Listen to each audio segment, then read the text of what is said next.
Guys, we are reading chapter 38, 39, and 40 of The Collector. I can't find an audiobook for those, so yeah, gonna do that part. Chapter 38. Vanessa may have shown up to school that day, but after the first class I learned that someone else hadn't. We were in history, and once more the principal came in. "Class?" she asked. "I'm afraid I am here to ask you again if any of you have seen one of your classmates, Charlie Bean.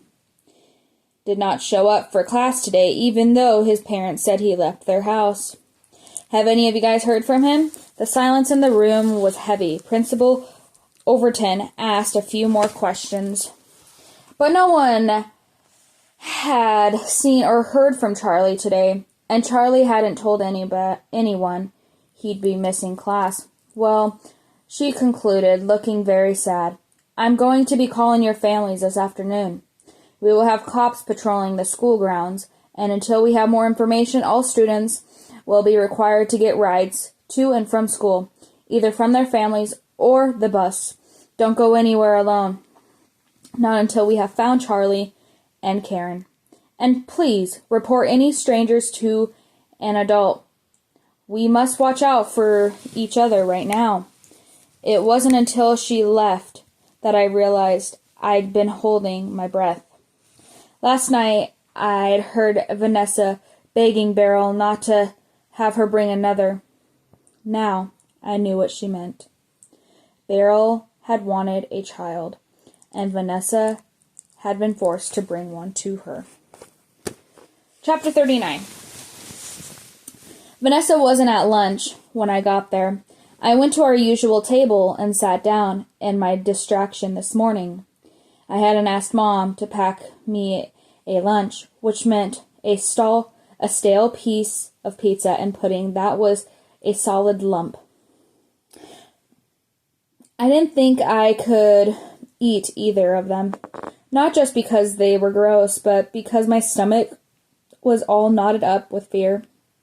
I had no comfort. Vanessa and demand the truth. Either she was being used by Beryl, or she had been lying to me the whole time. Honestly, I couldn't figure out what was worse. Either my friend was in a lot of trouble, or she had never been my friend at all.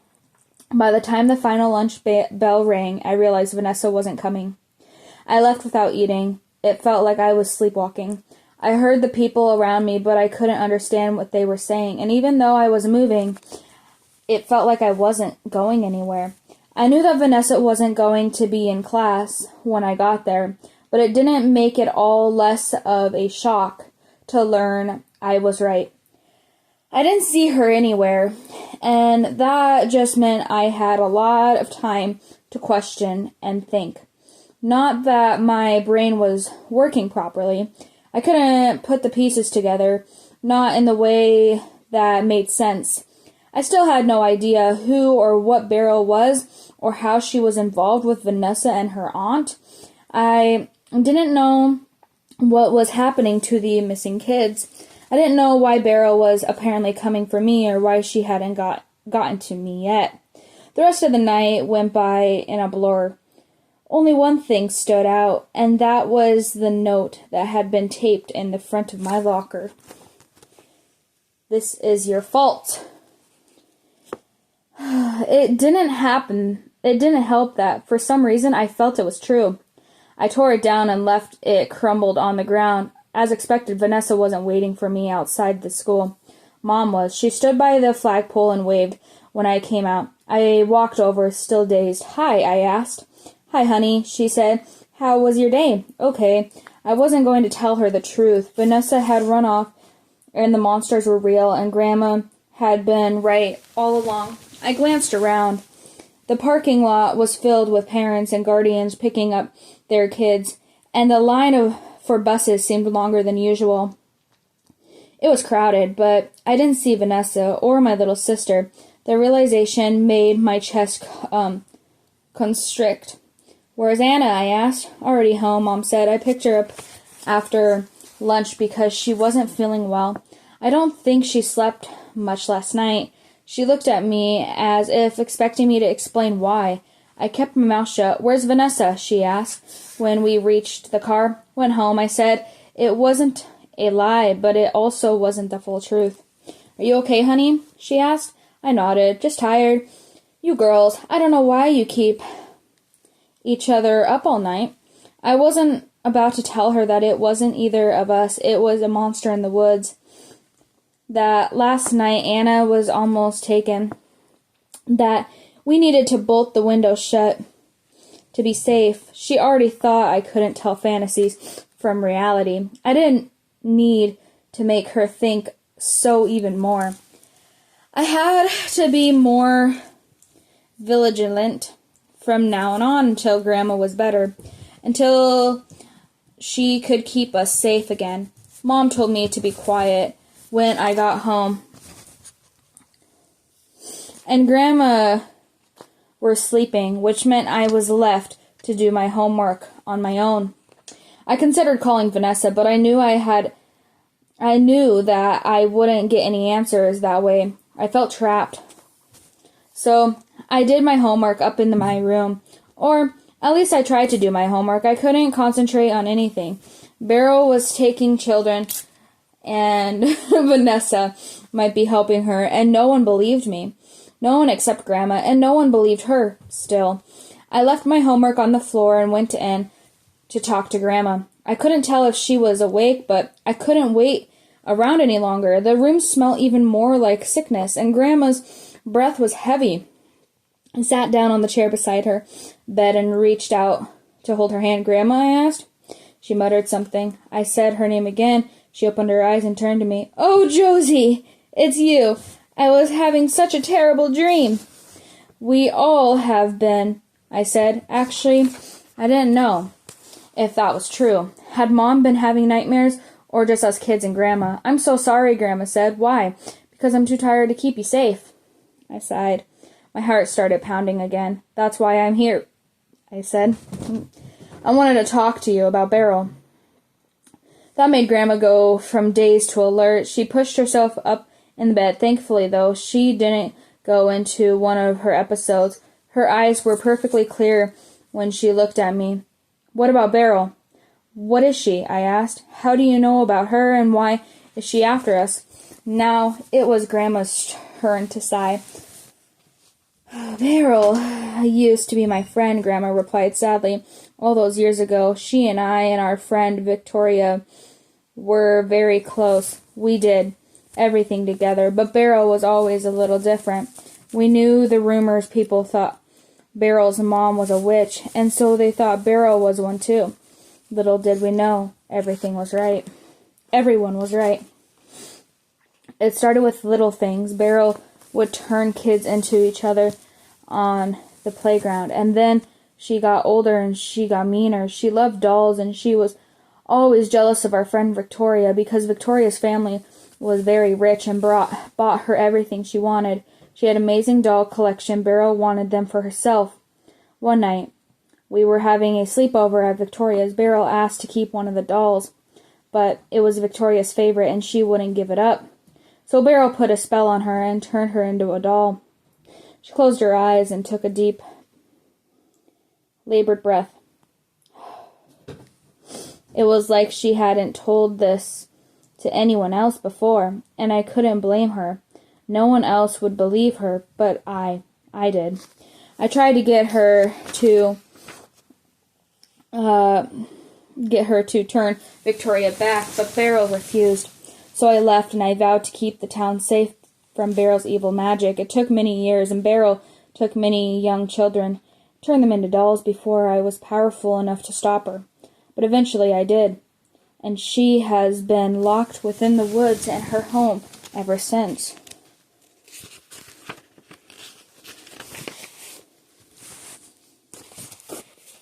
At least, until now. As I grow weak, she grows stronger. I had to ask, is that why she was after us? Is that why you sent Mom to another school? Grandma Jeanie nodded sadly, tears streaming down her face. I tried to protect you. I told your mother not to bring you two here, but she wouldn't listen. I hoped my rules were enough to keep you safe. It's okay, Grandma.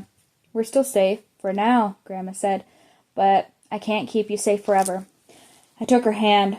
I wanted to comfort her, but I also wanted someone to comfort me. We'll stay out of trouble, I promise. We know the rules. That won't be enough. She'll find you. She always finds you. Then how do we stop her? Grandma looked at me long and hard. Beryl keeps her magic close. If you can find the key to it, you could stop her. My magic wasn't enough to keep you safe. I charmed this house to protect everyone from her clutches. It wasn't enough, and I spent years practicing. I fear. There is nothing you can do. She started to moan, and I wanted to tell her it'd be okay, but I knew that none of this would be okay. Something wasn't clicking, though. What did Vanessa have to do with any of this? Had Beryl trapped her to do the witch dirty work? I had to act fast before Grandma slipped away from me. Grandma, my friend Vanessa. Why did you yell at her? Because she isn't Vanessa, Grandma told me. Then she started muttering to herself. I was worried that I'd lost her, till I heard that what she was saying. How is she back? How is she back? How is Victoria back? All right, chapter 40. I couldn't believe what I was hearing. No, I didn't. I didn't want to believe what I was hearing. Vanessa was actually Victoria, but how? Vanessa was my age, and if what Grandma said was true, Victoria was now a doll, a very old doll. There wasn't a chance to ask any more, though. I knew if I stayed any longer, Grandma Jeanie would get only worse. Get some rest, Grandma, I said. I'll take care of this. The only problem was, I had no idea how. I headed back to my room. I needed to formulate a plan. Some way to defeat Beryl and keep everyone safe. I needed a miracle. By dinner time, the miracle hadn't come. I spent what felt like hours writing out ideas, but without the internet or good books on witches nearby, I didn't really have much to go on. I knew from movies that evil spirits hated salt, and I also knew that they preferred the nighttime, usually midnight. I didn't know how much about witches, especially not ones who turned little kids into dolls. I mean, there were the witches in all the old stories. The Wizard of Oz, Snow White, Hansel and Gretel. But I didn't have magic slippers. And even though Vanessa always had baked goods, I didn't think Beryl would fit in the house's tiny oven. I also didn't think I could bring myself to hurt anyone, let alone cook them. When Mom called up to me that it was time for dinner, I realized I'd only been at work for less than an hour. I rubbed my eyes and my head already hurt from thinking so much, and I still hadn't come up with any ideas. All I knew was Beryl came out at night, and that meant tonight. We would be at the greatest risk. I walked past Anna's room when I went to dinner, pressed my ear against her door.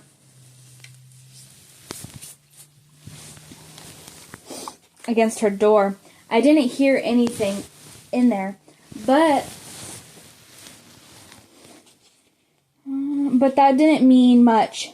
She might still be asleep. I hope she was feeling better. If her dreams were anything like mine last night, I could imagine she hadn't slept much. And now that I knew there was dark magic at work, I felt bad about blaming the doll on her. Had it been a spy for Beryl? Was it another little girl locked in a doll's body? Anna, I whispered. I felt I should apologize to her before dinner. I should try and show her that I was sorry by offering her to bring her food or something.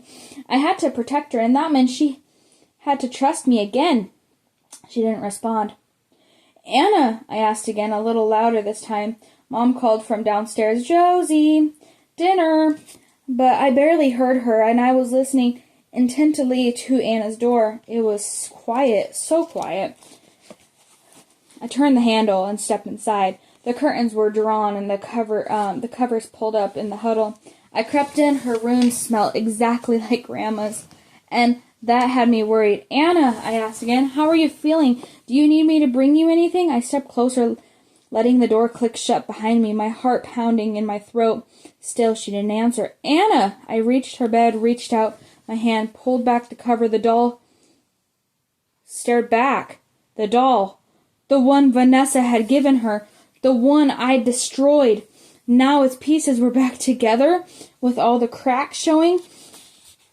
It stared at me like it knew I was the one who brought it to harm. How had it gotten back together? How had it gotten back inside? On the doll was a folded note. I grabbed the note and unfolded it with shaking hands. "Clara says you are mean. Clara says I should run away. So I am. Goodbye forever, Anna." I remembered that Vanessa had said about Anna needing to wait to find a friend. I thought about how we'd never met Clara, and how Clara didn't have any parents. Clara was working for Beryl, too! And she had stolen my sister! Alright, that is the end of chapter 40. I will see you guys in chapter 41 in the next video.